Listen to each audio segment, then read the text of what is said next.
年末に日本へ一時帰国することになったので、パリからのお土産を探すためにこの日私がやってきたのは美しいパッサージュギャラリー・ビビエンヌ。派手なクリスマスのイルミネーションより私はここのクラシックなクリスマスのイルミネーションが好き。ここに最近オープンしたのがこのお店。フランス土産のクラシックな定番のお店だけど、この店舗は特別。とびきり美しくて可愛いんです。まずはご覧あれ。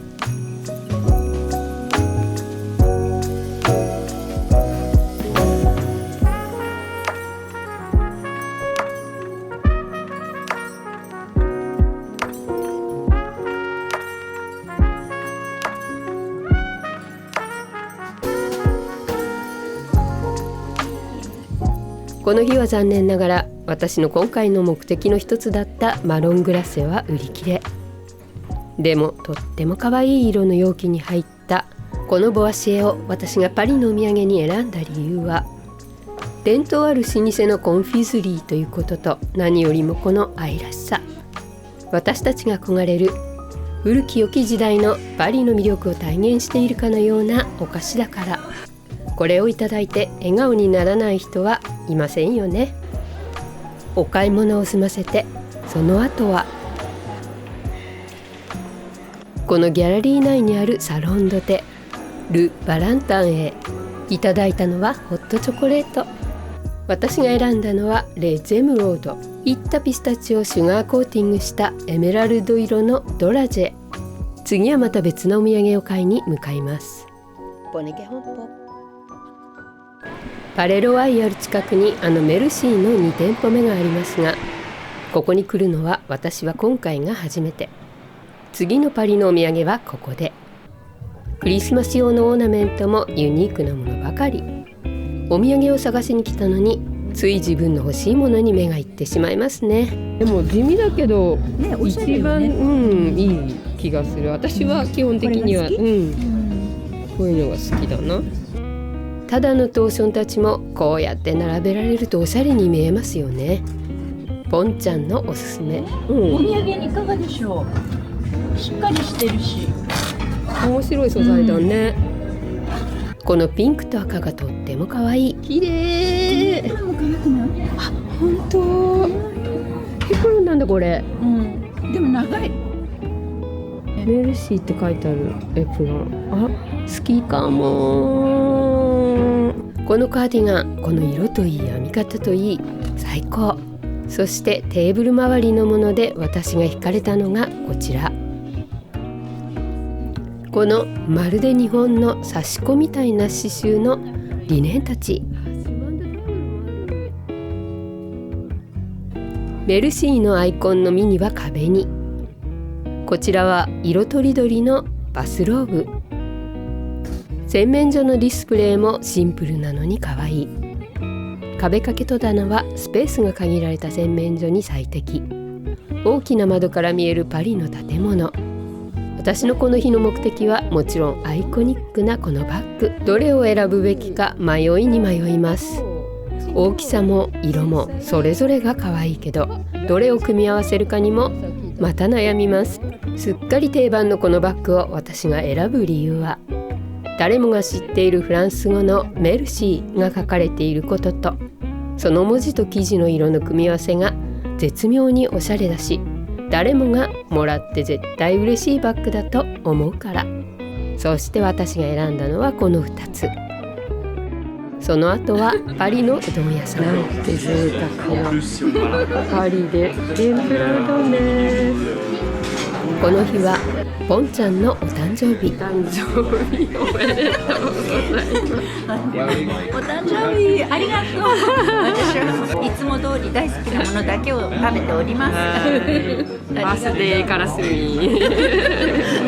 ボネケ本舗。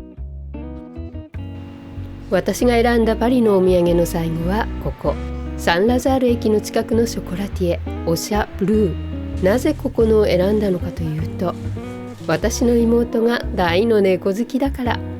ノラクロチックな猫のアイコンがそこかしこに。そして私が買ったのはこれとこれとこれ。セドリック・グロレではないパリのショコラ、ちょっと面白くないですか？ボネケ本舗。今から幸子さんのポップアップイベントに参加するために向かっています。おしゃれなイタリアンレストランで開催されますノエルのリースを作るアトリエです。今年はクリスマスにパリにいる予定がないのでツリーを買ってないんですね。なのでこれがとってもいい機会だなと思って参加することにしました。ここがその会場のイタリアンレストランです。以前私の動画でも一度ご紹介したことがあります。ショップと一緒になっているおしゃれなイタリアンレストランです。レストランの奥へ進んでいきます。ここからがその併設されているショップ。イタリアセンスあふれる厳選された食器やテーブル周りのリネンたち、グラスたち、ベッド周りのリネンや布のランプシェードやクッション。そんなおしゃれなショップの中で幸子さんのアトリエが開催されているんです。美味しいイタリアンテイストのプチデジュネ付き。のんびりプチデジュネをいただきながら、まずは幸子さんのデモンストレーションを拝見。それを一通り見終わったら、次は私たちの番。美味しいものと美しいもののその両方の好奇心が楽しみながら満たされる。それが幸子さんのアトリエなんです。さてここからは私たちが実際に作ります。用意されたものを自由に使って仕上げていきます。自分の世界に没頭できる癒しの時間。中継がこんな感じになる。ワイルドな感じのテーマはワイルドフォレストと言われる。綺麗です。綺麗ですか？はい、ありがとうございます。もうちょっと飾り付けします。あっという間に時間が過ぎてできました。とっても楽しかったです。この香りがいいので癒されたし、本当に何もかも忘れて集中してできました。また次の幸子さんのアトリエも楽しみです。私のリースのお披露目、他の参加者さんの方々のもそれぞれに美しい。最後はそれを包んでいただけるだけでなく、ブリジット田中の幸子さんがデザインなさったバッグ、お花用のバッグなんですよね。そうです。ここにブーケを入れて、テストこの手で持ってる。手ですね。本当だ。アトリエ幸子。幸子さんありがとうございました。最後に皆さんと記念撮影。家に帰ってきて早速リビングルームに飾ります。そして次はいよいよボネケ本舗。この上に並べるのでテーブルをまず1点目じゃん。皆さん覚えてるかな。これちょっと使い込んでるんで汚れてるけど、じゃあここで、次はこっちです。バスルームです。これです。はい、持ってきます。はい、これはジャルダニエールといって植木を入れるものらしいですね。これを私はバスルームに置いて、あんまり見せたくないものとかをこの辺に入れて置いてます。バンブーのこの中にしまい込んでます。あまりにも可愛くて使えなくて。よいしょ。これです。ベアーズハウスさんに初めてお会いしたバンブで買ったエゴイストです。一人用のティーセットです。はい。これです。これです。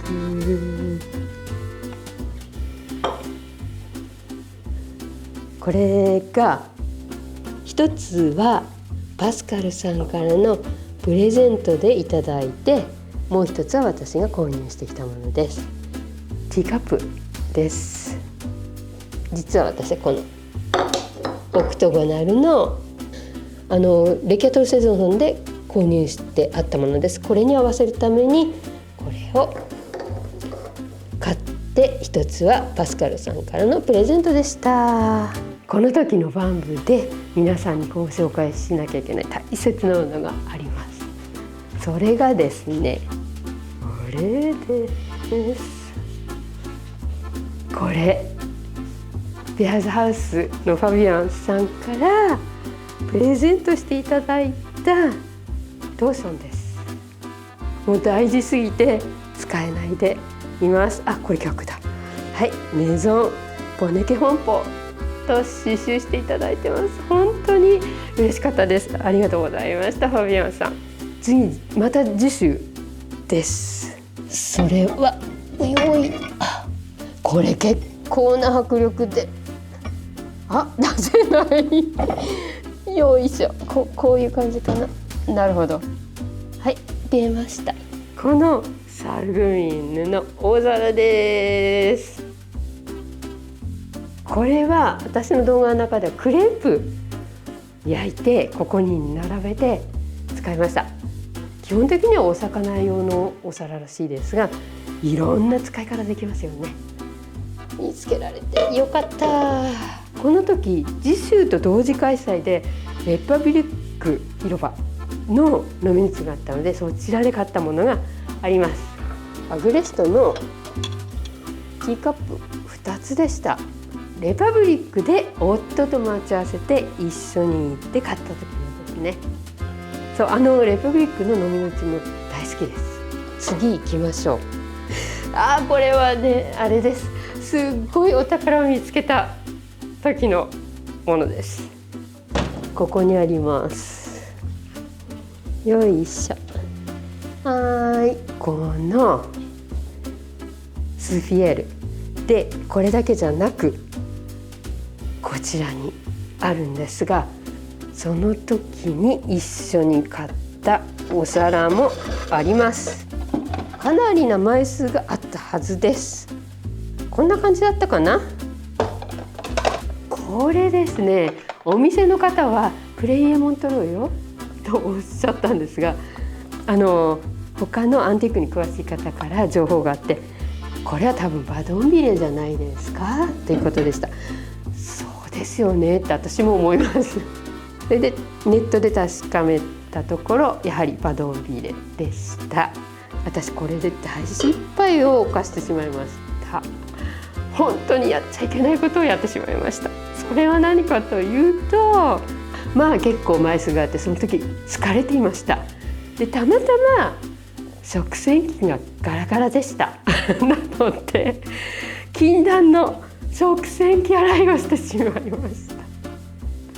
本当に魔が差したとしか言いようがないんですが、で無事に洗い上がってくれればよかったんですが、これ修正されていた箇所があったらしく、その箇所が剥がれ落ちてしまってるんですよね。ここにちゃんとあったんですよ、もともとは。ここも分かりますか？ちょっと修正があります。これちょっと分かります？修正が残ってる感じですよね。で半分剥がれてる。こんな感じで修正がされてたのが、食洗機なんかに入れてしまったおかげで全部洗いました。もうなくなっちゃったんですなのでこの上から食器を修正するためのペイントを買いました。まだちょっと忙しくてやってないんですが大失敗でした。この時の次週で最後の最後にニコラさんのところで見つけたのがあります。このブーイエです。バターを入れるためのバター入れなんですが、昔冷蔵庫がなかった時代、ここの部分にバターを入れて、割とたっぷりめにここにお水を入れて、でバターをこうやってお水の中に入れて保存してたらしいです。この時にもう一つニコラさんのところでこれです。これをニコラさんのそのスタンドで見つけました。次はシャトゥです。ですね、どこにあるかがわからない。ここです。ここであったあった。これとこれが2枚と私が持っているこれに合わせて買いました。バルボティンヌどこにあるんだ。じゃん、これでした。いろんなタイプのバルボティンヌが欲しいと思っていたので、このいちご柄はその時持ってなかったのかな。なので1枚買ったと思います。次はバンブとクリニャンクール。まずよかった、ちょうどここに出ていました。これです。これは、クリニャンクールにあるお店から買ったんですけれども、その時にこのお皿がどうしても欲しくてネットで探して見つけたのがそのクリニャンクールのお店でした。もうため息しか出ません。その時の同じお店で買ったものもう一つ、これでクシーパニエ皿。次はですね、やはりこの同じお店さんで買ったものです。こっちにありま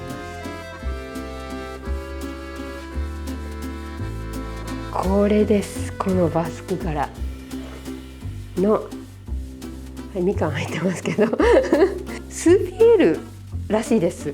でそのスーピエールの蓋がなくなってしまったものです。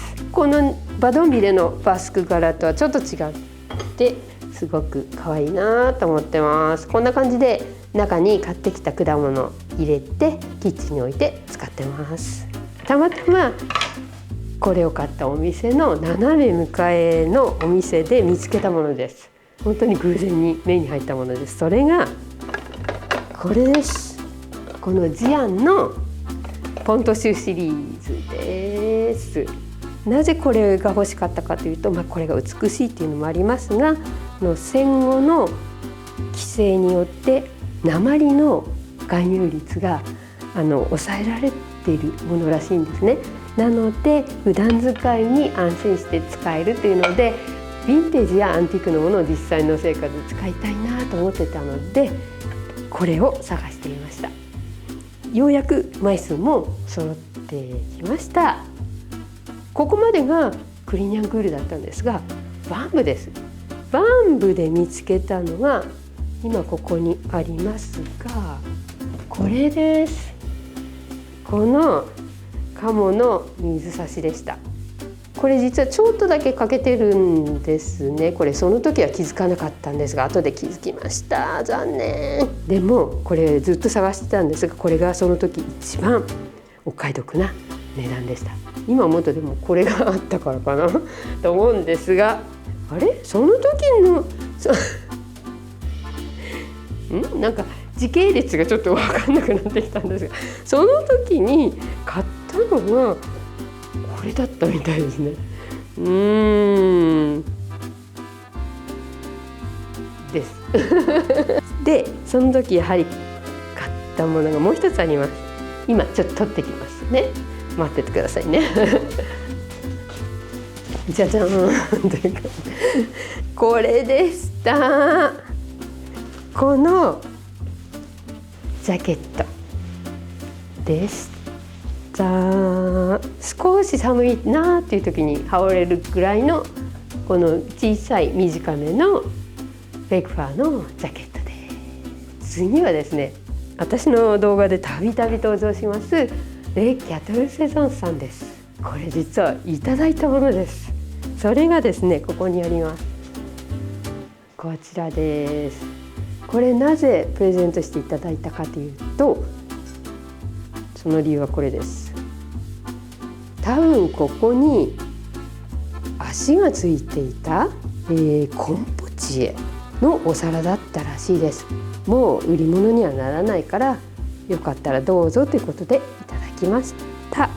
でその時に私が購入したものはこのファーマシーのポット、この黒とグリーンと金と白、すっごく美しいと思います。これと同じ時に買ったのがこれです。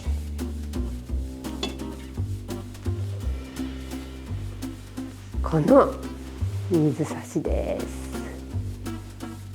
このアヒル口の水差し、私他にも持ってるんですが、これはサンタマンのものです。だいたいもう後半になってきたかな。次はアミヤンです。はい、このグリザイユです。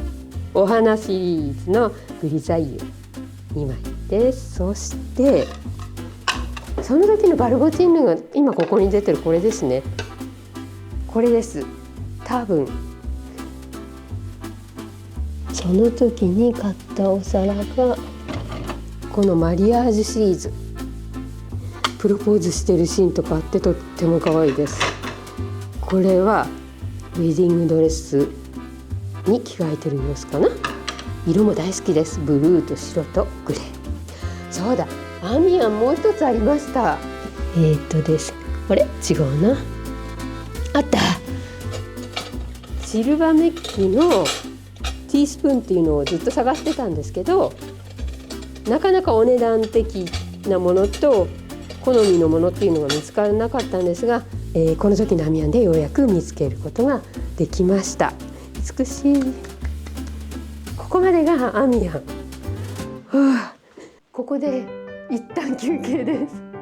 コーヒータイムです。これはノエル近いのでパネトーネです。一人用のちっちゃいパネトーネです。まだもうちょっと続きますでも前回の2024年の買いましたより絶対数が少ないはずです。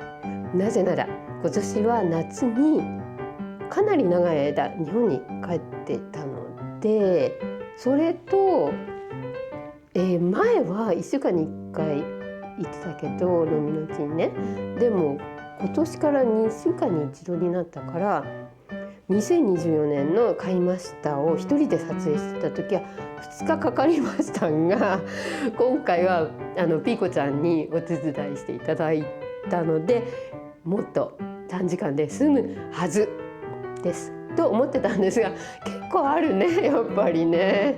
じゃあこれいただいてエネルギー補給してください。ラビクレアで買った。うちの近所にというか徒歩30分なんですけど、うちの近所徒歩30分のところにオーガニックのスーパーがあって、そこで買ってきたパネトーネです。もうじきノエルだからね、いっぱい食べないと。最近ちょっとパネトーネ美味しいなと思って、また後半頑張ってきます。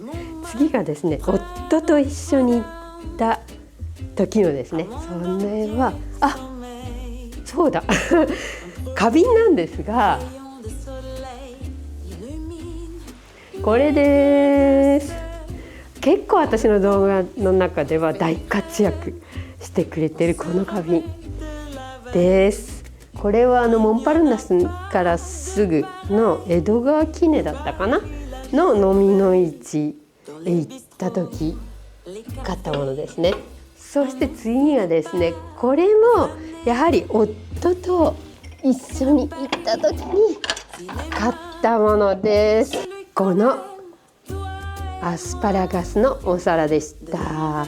これ4枚セットで2枚はひびがいっぱい入ってたんですが、こっちの2枚は全然大丈夫でした。それでとてもお買い得だったものです。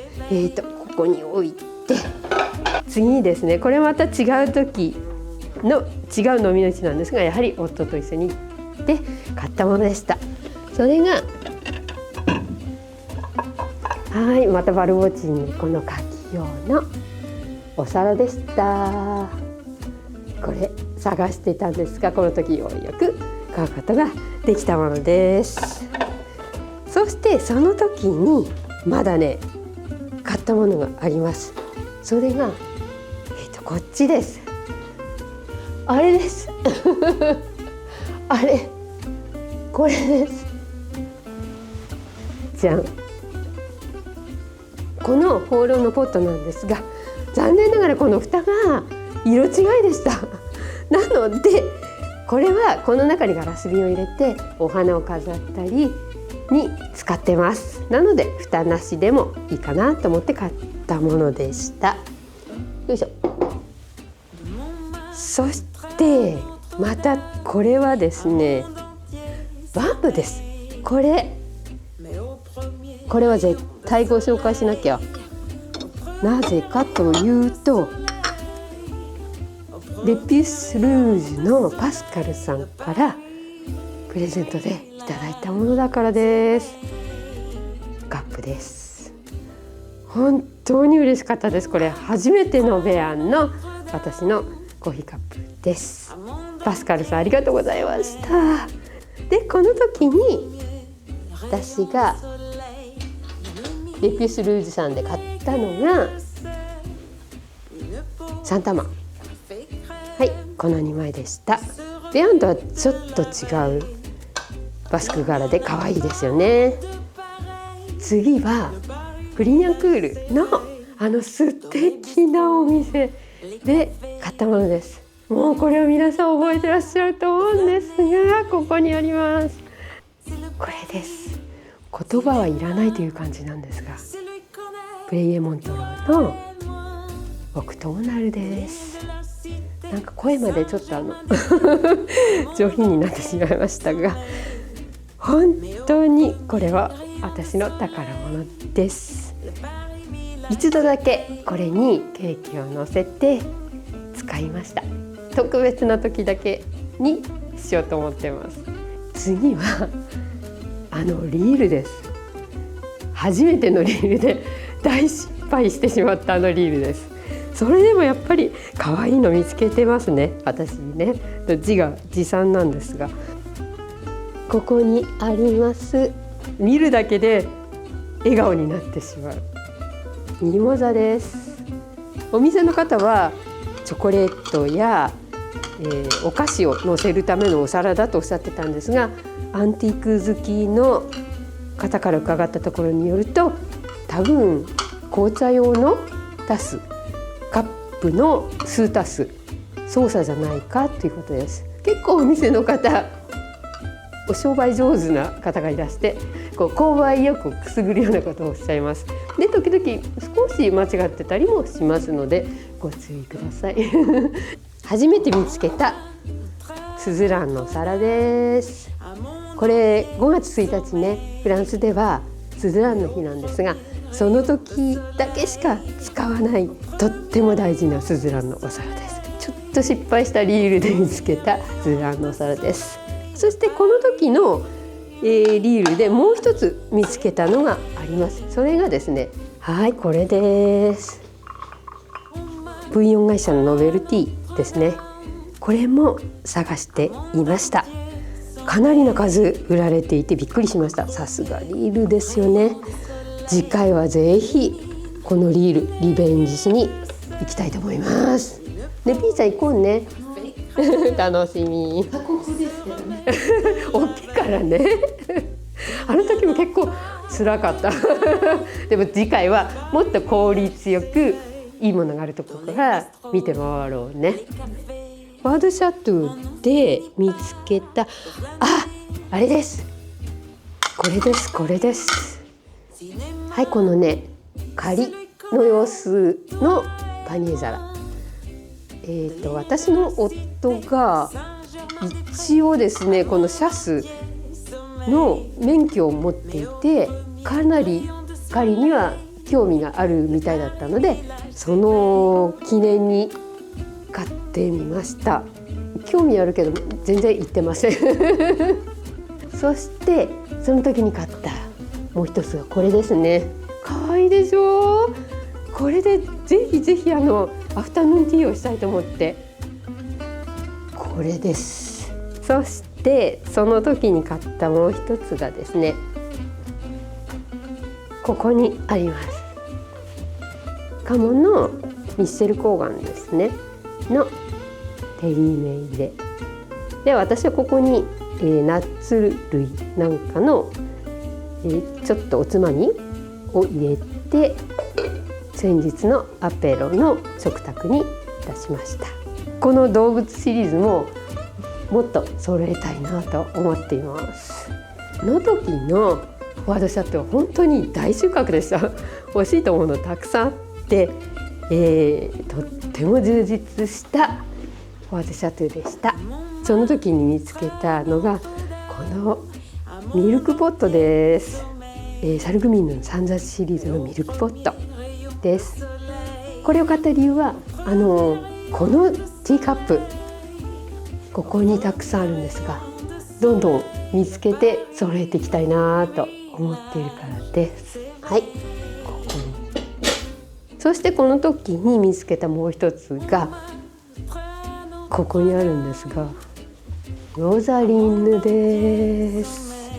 これは買おうと思ってた時に本当に何分違いかで他の方に買われてしまって、それ以来ずっと探し続けていてなかなか見つけられなかったんですが、このフォワードシャトーでとってもお買い得な値段で見つけることができたものです。最近私がハマっているピンク系の食器にとっても似合うものだと思ってます。その時に見つけたもう一つのものがですね、ここに置かれているこのケーキスタンドでした。オランダの窯だったような気がしますね。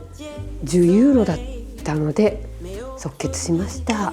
これちょっとここにギャップがあるので、ちょっと緩い感じのケーキを乗せてもここで止まってくれるので使いやすいです。ね、さっきパネトーネ乗せたお皿どこだあった。じゃあこのサルグミンヌのかわいいバルボチンヌ、これもその時に買ったものでした。これとちょっと違う色違い、このバルボチンヌもその時に買ったものです。そしてやっぱりバルボチンヌ、これもその時に見つけました。次が前日入りしたのに嵐だったというアミヤで買ったものですね。これじゃーん、中もこんなボード色で綺麗でツヤツヤしてます。これはどこの飲みの市で見かけても結構なお値段がしていて、なかなか買えなかったんですが、ようやく手に入れられる値段で見つけることができたものでした。これです。これを見つけました。そのアミヤンで、はい、これはキャニスターです。掛けもひびも汚れもなくて綺麗です。ブルーのチェック柄に一目惚れでした。これは他にもサイズ違いであります。その時に買ったもう一つのものがこの薬品瓶ポアファーマシーですね。可愛いでしょピーコちゃん息には達してないんだよね絶対ね、ピーコちゃんそのうちこれ絶対ハマる時が来るからねでこれがもう一つありました。これなかなかのお値段がいつもするので買えずにいたんですが、本当にラッキーなお値段でした。このアミヤンでですね、私初めてピンク系のお皿を買うことができました。これです。これ美しいでしょう。ピンク系というかボルドー系なのかな。人によっては赤と呼ぶ人もいらっしゃるみたいです。これと合わせて茶色のテーブルに置いた時、本当に美しかったです。でその時に見つけたもう一つがこっちです。これでした。この黄色を持ってたんですが、このブルーは初めてその時に見つけて買ったものです。重ねてみて、こうやって、はい、この辺に置いて、そして次がいよいよこの間のジュシュです。あの時のジュシュといえば、このロンシャンのティーカップ、これまだ実際には使ってないんですが、そしてこのポットです。もうこれがすごく気に入ってます。見てください。このちょっと注ぎ口が上を向いてるの分かりますか？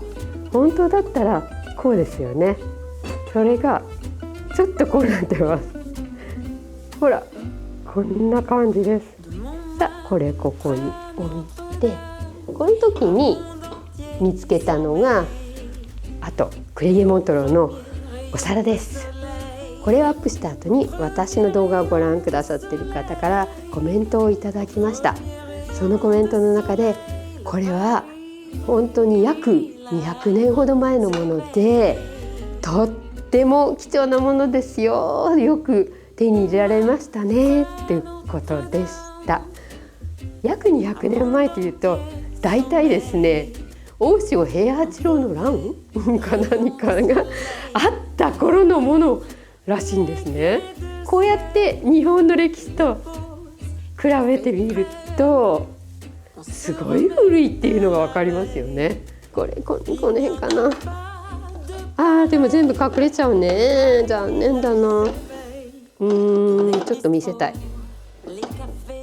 こんな感じで、これはじゃあ、はい、みかんの上にはい、こんな感じ。その時に見つけたもう一つのもの、こっちです。これニコラさんのところで見つけたんですが、これと大きさ違いでいいなと思って買ってきました。